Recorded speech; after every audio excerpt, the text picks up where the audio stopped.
Hey, it's Jaishon with eStarland back with another video, and today we're going to be talking about the PlayStation 2 and how a game stack like this can be worth over $4,000. Stay tuned. So today we're going to be talking about games from one of the greatest consoles, if not the greatest console ever made, the PlayStation 2. Now, this is the console that I grew up on myself throughout my childhood, and the PS2 is not quite retro as of yet, but it is inching its way slowly towards getting that title.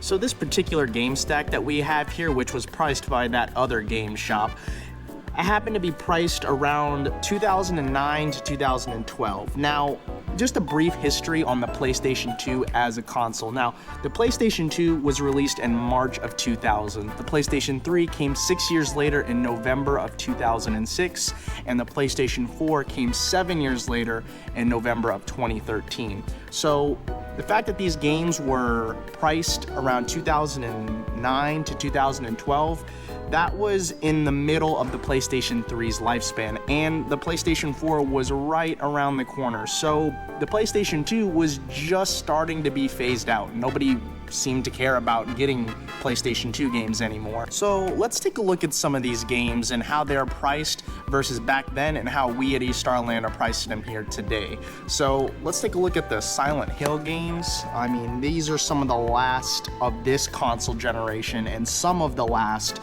to come out on home consoles. So let's take an example here. So we have Silent Hill Shattered Memories, which it looks like it was priced back in 2012 for $17.99.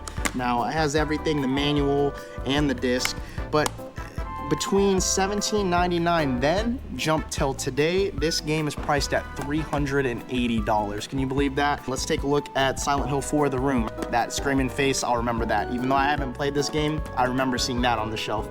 Looks like in 2010, 20 bucks was the price, and we have this priced out at $175. The only way that you can play these games are through the PlayStation 2. These aren't games that have been remastered or remade for the PS4 or the PS5. So, you know, a game that was worth $20 back in 2010 is now worth $175 today.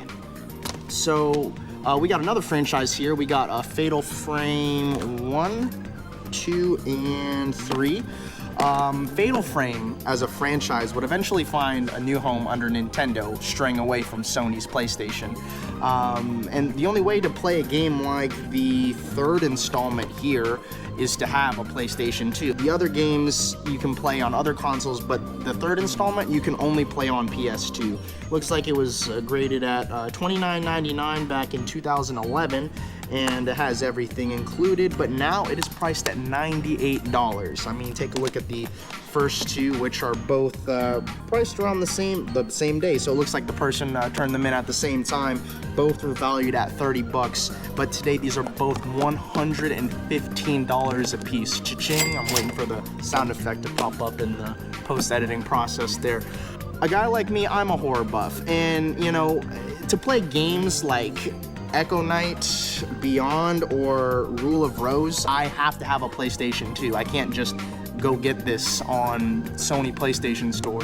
Like a game like Echo Knight Beyond, very eerie, atmospheric, sci-fi horror is my favorite subgenre of horror.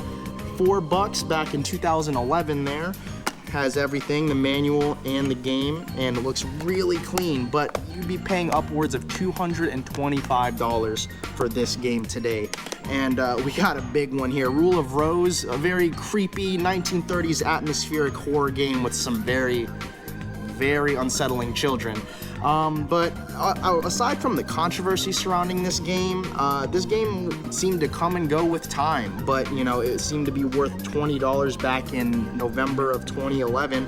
And can you guess how much this game goes for today? Oh, I don't think you'll be able to guess. This game is valued at $720 today. Now, after playing the first couple levels of this game, I can kind of tell why this is so sought after.